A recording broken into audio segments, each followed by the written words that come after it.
Shashank Jain works as a Hindi assistant in the parliament and belongs to a middle-class family of Meerut. He believes in stepwise progression in life and has secured the 13th rank in IAS 2014. He shares his experience with jagranjosh.com. What do you think about the changed pattern of IAS main exam? जी mains exam के बारे में आपने सवाल पूछा और mains में मैं आपको बताना चाहता हूँ कि मेरे थर्ड हाईएस्ट मार्क्स हैं इस बार 851 नंबर मुझे मिले हैं। मेंस का जो पैटर्न है, नया पैटर्न, ये बहुत ही पॉजिटिव है, बहुत ही डायनेमिक है और ये जो बहुत सारे एस्पेक्ट्स जो पहले के पैटर्न में कवर नहीं हो पाते थे, जैसे Indian society, world history, world geography, internal security, इस तरह के एस्पेक्ट्स भी, और इससे सबसे बड़ा है एथिक्स, इंटीग्रिटी एंड एप्टीट्यूड। तो ये सब चीज़ें अब शामिल हो गई हैं। तो अब का जो पैटर्न है ये स्टूडेंट्स के लिए थोड़ा बड़ा ज़रूर है, लेकिन हाँ, ये इंटरकनेक्टेड है। When did you start the preparations for IAS main exam? मैंने प्रीलिम्स के तुरंत बाद तो मेंस की ही तैयारी की, लेकिन मैंने प्रीलिम्स से थोड़ा पहले अपने ऑप्शनल सब्जेक्ट को पूरा कर लिया था और एस्से लिखना मेरी हैबिट थी, तो मैं हर महीने 15 दिन में 1 या 2 एस्से लिखता था, अपने टीचर से चेक कराता था। इसके अलावा एथिक्स के लिए मैं कहूँगा कि एथिक्स के लिए पर्टिकुलर मैंने कोई खास तैयारी नहीं की। मेरी अब तक की पूरी पढ़ाई और मेरा फिलॉसफी में भी थोड़ा इंटरेस्ट है, तो उसका भी मेरे को काफ़ी हेल्प मिली। How did you prepare the compulsory language paper? Compulsory language papers के लिए मैंने कभी कोई अलग से तैयारी नहीं की, क्योंकि वो इंग्लिश में मैंने ग्रेजुएशन की है और हिंदी में पोस्ट ग्रेजुएशन की है, एमफिल किया है, तो मुझे कभी इसकी ज़रूरत नहीं पड़ी तैयारी करने की। What was your optional subject in the IAS main exam? मैंने हिंदी लिटरेचर अपने ऑप्शनल सब्जेक्ट के रूप में चुना था, क्योंकि हिंदी लिटरेचर मेरे एक तो सबसे पसंदीदा विषय था और दूसरी बात कि मैंने उसमें ही पढ़ाई की थी अपनी सारी। मैंने पोस्ट ग्रेजुएशन किया, देन एमफिल किया हिंदी लिटरेचर में, तो स्वाभाविक तौर पे मेरा ये पहली चॉइस थी। Do you think that the educational background of the candidates has a direct relation in choosing the subject in the IAS main exam? देखिए, आज का जो पैटर्न है ऑप्शनल सब्जेक्ट में जिस तरह के सवाल पूछे जा रहे हैं, वो कभी कभी इतने ज़्यादा एनालिटिकल होते हैं, कभी कभी इतने ज़्यादा डीप होते हैं, उनमें इतना डेप्थ होता है कि लगता है कि उस विषय की हमको पूरी वाइड नॉलेज होनी चाहिए। तो अगर आपका वो बैकग्राउंड है तो ओबियसली आप उस सब्जेक्ट में औरों से ज़्यादा फेमिलियर हैं। तो इसलिए मैं सुझाव दूंगा कि अगर आपने जिस विषय की पढ़ाई की है, अगर आप उसी विषय को चुनें तो वो सबसे अच्छा है। लेकिन अगर ऐसा आपको नहीं हो पा रहा है तो आप फिर कोशिश करें कि जो आप नया विषय चुनें उसके साथ फेमिलियर हो जाएं और उसके सभी पक्षों को कवर करने की कोशिश करें। How did you prepare Hindi literature? Hindi literature के लिए अगेन मैं कहना चाहूँगा, क्योंकि मैंने सारी पढ़ाई अपनी पोस्ट ग्रेजुएशन और एमफिल की हिंदी लिटरेचर से ही की है और मेरा पसंदीदा विषय भी रहा है, तो इसके लिए मुझे बहुत ज़्यादा प्रिपेयर नहीं करना पड़ा। हाँ, इतना ज़रूर है कि मैंने एक कोचिंग में हेल्प ली, सर से मार्गदर्शन लिया, अपने आंसर लिखकर उनको चेक कराए और अच्छे से मैं कर पाया, और डीयू में एमफिल करने के दौरान मुझे और ज़्यादा हेल्प मिली। Which books did you study for Hindi literature? Books भी अलग से मुझे कोई नहीं पढ़नी पड़ी, क्योंकि बुक्स भी जो पोस्ट ग्रेजुएशन की बुक्स होती हैं वो सब सिलेबस से काफ़ी मैच करती हैं। और इसके अलावा सिलेबस में जो जो बुक्स थी डिफाइंड थी, जो जो नॉवेल्स थे, जो जो ड्रामाज थे, जो जो पोइट्री थी, वो सब मैंने पढ़ा। इसके अलावा लिटरेचर और लैंग्वेज की हिस्ट्री जो है वो मैंने पढ़ी।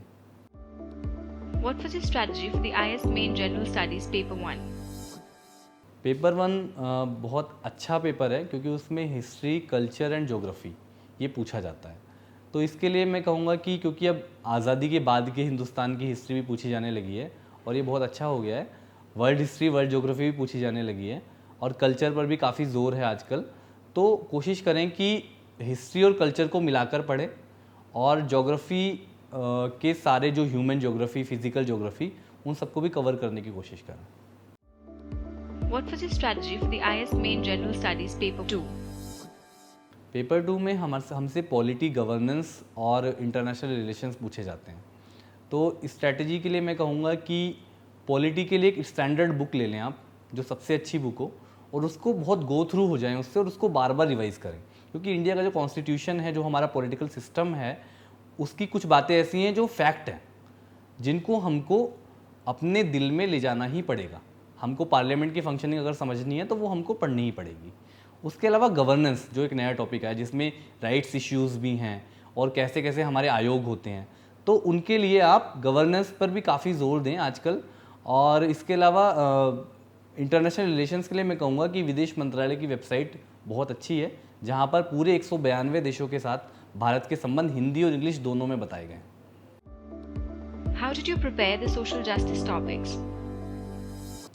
अगेन सोसाइटी और उससे जुड़े टॉपिक्स में मेरे को शुरू से बहुत इंटरेस्ट रहा है, और समाज के लिए काम करना और समाज से जुड़े मुद्दों को अखबार और मीडिया में ज़्यादा जोर देकर पढ़ना, ये मेरी आदत रही है। तो मुझे लगता है सोशल जस्टिस जैसे मुद्दों की तैयारी के लिए अगर आप अखबार और मैगज़ीन से भी बराबर टच में रहें और सोसाइटी से जुड़े मुद्दों पर सोचते रहें और उनको उससे जोड़ते रहें, तो भी उसकी तैयारी की जा सकती है। What was your strategy for the General Studies Paper 3? Paper 3 में इकोनॉमी और साइंस टेक पूछे जाते हैं। क्योंकि मेरे को एक लंबा समय हो गया साइंस टेक से काफ़ी दूर रहा मैं, तो मेरा उतना मजबूत नहीं था। लेकिन फिर भी मैं बताऊं आपको कि आजकल जो मुख्य परीक्षा है उसमें जो क्वेश्चंस आते हैं वो बहुत ज़्यादा करंट अफेयर्स ओरिएंटेड होते हैं। तो अगर आपका बहुत ज़्यादा ट्रेडिशनल नॉलेज भी नहीं है, तो भी अगर आप करंट अफेयर्स से जोड़कर उसको लें तो आप अच्छे आंसर्स लिख सकते हैं। How did you prepare the economy topics?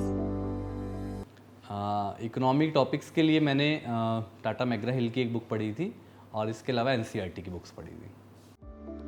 How did you prepare the biodiversity topics? Biodiversity के मैंने एनसीईआरटी की हेल्प ली।